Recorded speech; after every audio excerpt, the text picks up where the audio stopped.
Hello everyone, Emma Power here, and welcome back to another deck profile. This time I'm going to be taking a look at Decidueye Obstagoon, which has seen several iterations of the deck over the last few years, which began way back when the Deep Forest Camo Decidueye was paired off with Galarian Obstagoon from Sword and Shield. But over the last few sets, has actually gained a couple of buffs, so I thought it was worth taking a look at again.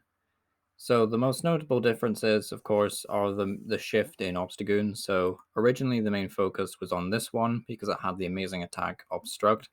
Don't get me wrong, I still think this is a really strong attack, but it fell off basically because the format moved away from big bulky tag team GX Pokemon and over towards Vs and V stars, which is fairly obvious, but it's basically why we only play a limited copy of this guy in Obstagoon, and the focus is actually on the second one, which is a new one from Fusion Strike. Well, not that new, but fairly new.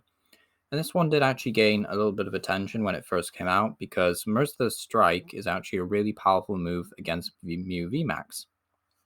So what does it do? It does 90 damage and then 60 more if your opponent has a damage counter on it. So we can essentially do 150 damage. And then if you factor in the Galarian Zigzagoon doing 1 damage counter with Headbutt Tantrum anywhere you want, does mean we can actually hit for a respectable 160 out of the blue. So the 160 obviously is a 1-hit kill on Mew VMAX with weakness applied. And then, of course, we also have other methods of sort of dealing with other big decks. So Mew VMAX is a deck that you'll have a typically great time against, but this deck does have a lot of other benefits. But before going to that, we'll just quickly talk about other Pokemon we play. So we do play the 1-3 split of that Obstagoon. I am playing 2 of this Rowlet. I'm playing the 60 HP one because the 50 HP one's a little bit bad. It does have the move with Bird Keeper, but I think Manaphy's, too popular right now. And Bird Keeper is kind of a pretty bad draw supporter, just in my opinion. So if you want to switch it up a bit, that's fine. But I'm just playing the 60 HP one. I'm also not running a single draw tricks in this list because I removed Turffield Stadium to make room for more Pokemon. But I am playing one of the Deep Forest Camo Decidueyes that will prevent all damage done to itself by Vs and GX. Obviously, Miltank is a far superior Pokemon in this, but simply because we're already playing Rokandy, we're already playing the other Decidueye, which is like our secondary attacker almost.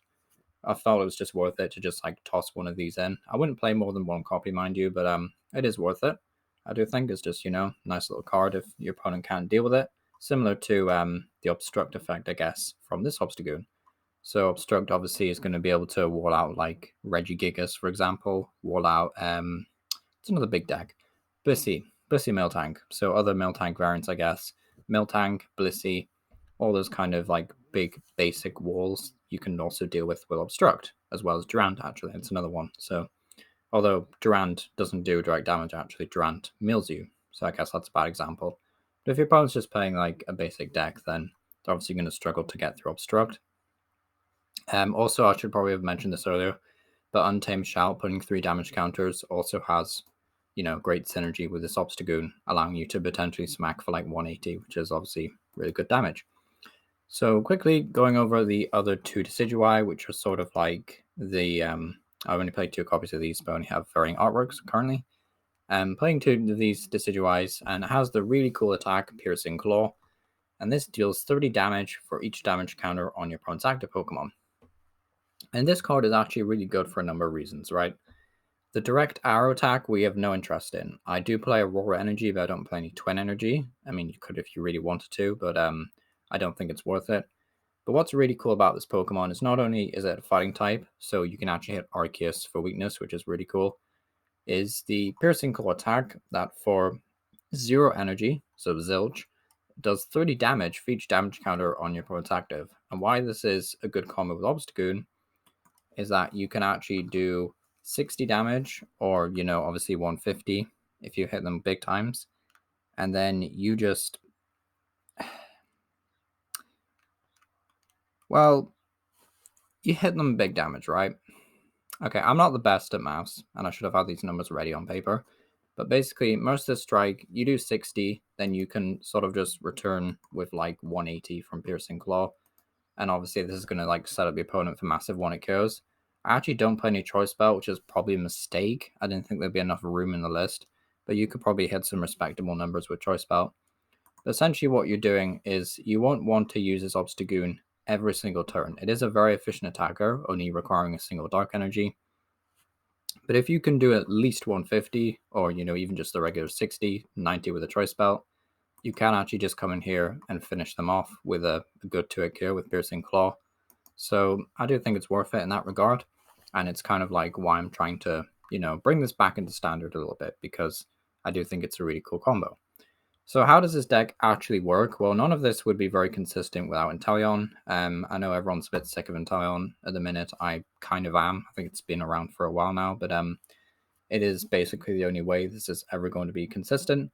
And it does mean we can actually run not 1, not 2, not 3, but 1, 2, 3, 4, 5 different stage 2s in a deck, and it still remains pretty consistent.